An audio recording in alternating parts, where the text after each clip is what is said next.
nataka kuwajulisha jinsi ya kujiunga. Mimi kama Luis nawaelekeza jinsi ya kujiunga. Zamani tulikuwa na linki, sasa hivi hatutumii linki.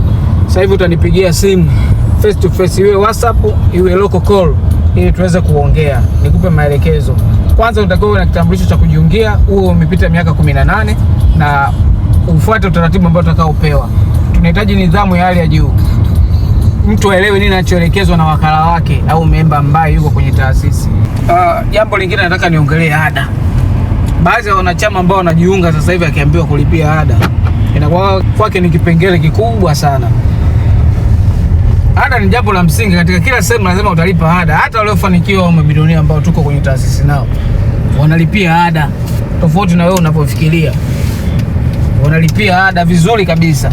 Na ada yetu sio gharama kubwa, kwa sababu unakuwa uko tayari kwenye mafanikio, kwenye mfereji wa mafanikio.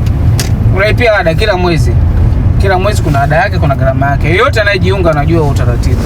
Sawa sawa. Mimi nawakaribisha wote, nasema karibuni. Mnataka kujiunga. Nipo Luis kwa wakati huu. Sasa hivi niko Tanzania. Hakuna shaka kwa yeyote anahitaji kujiunga. Nitampokea kwa mikono miwili na nitamsaidia kama ninavyosaidia wengine waliopita kwenye mikono yangu. Sawa sawa. Nafikiri mimi niko sahihi kwa hapo. Sina kingine cha kuongeza. Nasema asante, niwatakie jioni njema. Asante.